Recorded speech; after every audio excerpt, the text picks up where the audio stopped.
My name is Haas Rauscher. I'm a junior at Eastland High School and participating in the Eastland FFA program. My name is Jacob Simpson. Everybody calls me Juice.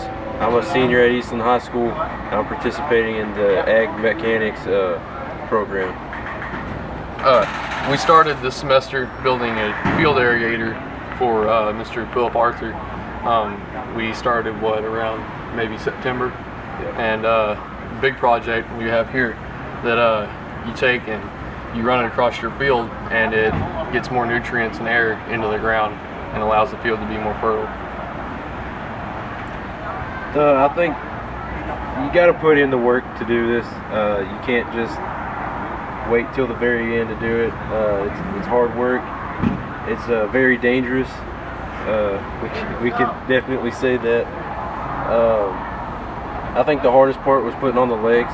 You can't get the welds to stick. Yes, sir. It was difficult.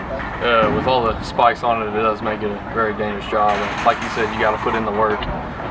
We went numerous amount of hours over Christmas break that we were up here working on it. I know that we spent like to 1 o'clock a couple nights ago painting and getting this thing ready for show. It's definitely takes a big commitment. You can't be wishy-washy about it. You gotta, if you sign up, you gotta do it. You can't mess around it either.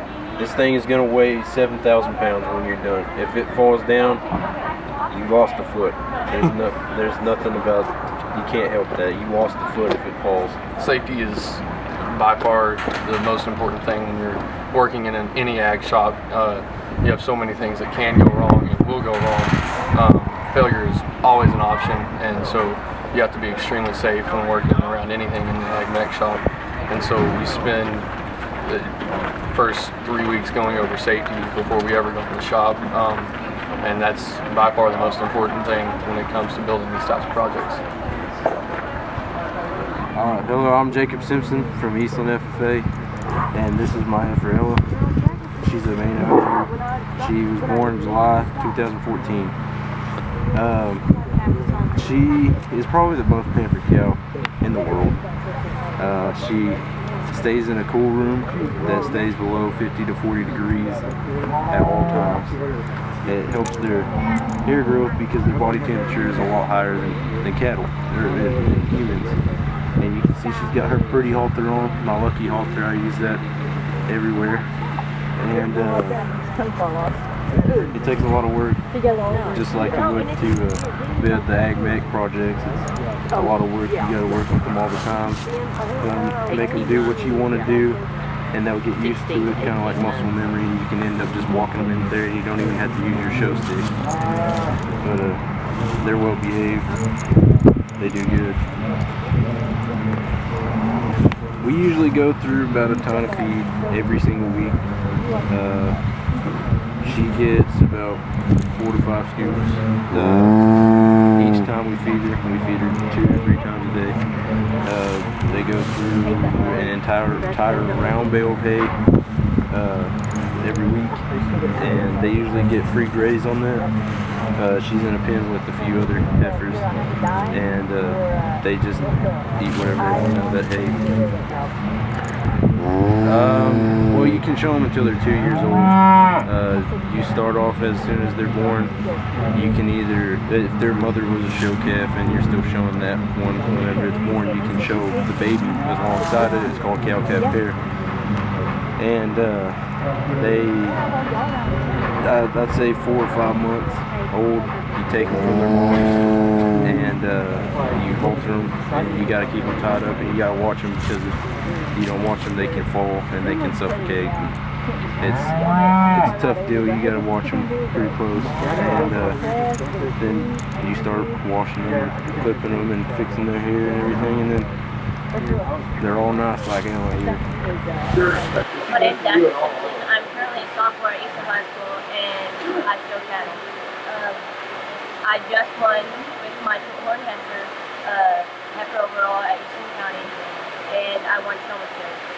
This one right here, his name is Hardhead, and I'm fixing to show with him in just a little bit. I hope I do good, because all the hard work I do really does pay off. they do eat a lot, it costs a lot, it takes a lot of your time, and you just have to be very committed to do it. You just have to do it. Blood, sweat, and tears is what it takes. Hi, I'm Brooklyn Riley and I'm in the 7th grade, and we work very, very hard morning and evenings. Mainly the evenings we work 2 to 3 hours back to back, and stock showing it's very, very frustrating sometimes, but it's worth the while. And it's just, it takes up time, and you just have to put up with that and do your best when you get back to school. My name is Tucker Kendall. I'm in the 7th grade, and these are our goats. We work countless hours. We wake up early in the morning on weekends, go out and halter our goats, and then we feed them in the mornings. Go out in the evening, feed them again, halter them again, and walk them for like 2 hours straight. And then the next morning, we'll get them, halter them. We won't feed them for when we halter them.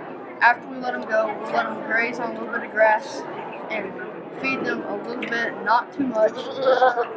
But then in the evening, we usually don't halter them sometimes. We mainly just grab them by the hair and the horn and walk them to get them trained where they walk properly and walk good and cooperate. Then after that, either that day if we have enough time, or a few days after, we'll get them and work on setting them up and getting them to push. That way they're stronger, they have more muscle, and they can do better. What about grooming? How do you have to handle that?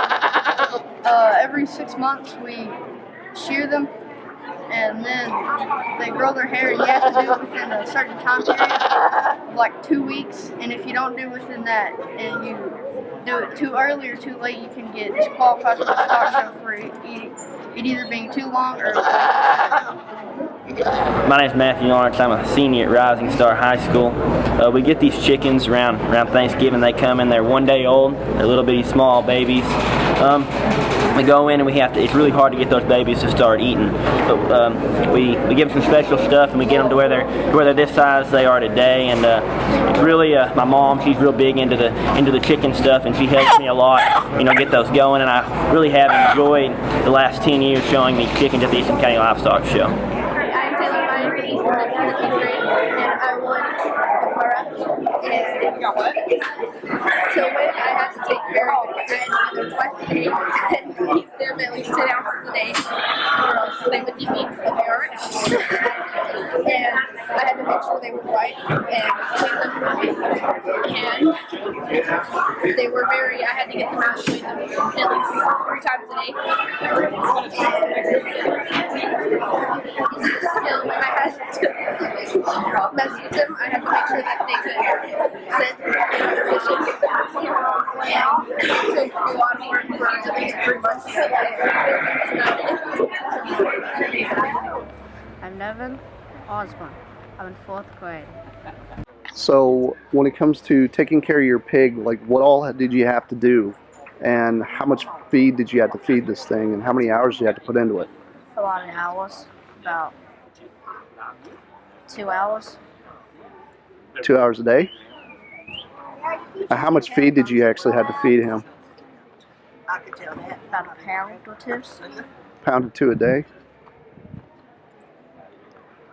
Is there any other stuff you had to do? Did you have to like wash him, take care of his hooves, or any of that kind of stuff? What all did you have to do there? I had to swing them off after I was walking them every day. Okay. Did you have to exercise him quite a bit? Yep.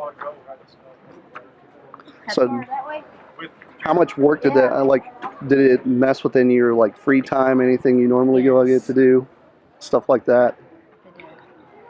So, how do you feel since you won and put all that hard work in? I feel good. So it felt very rewarding. That's awesome. Thank you.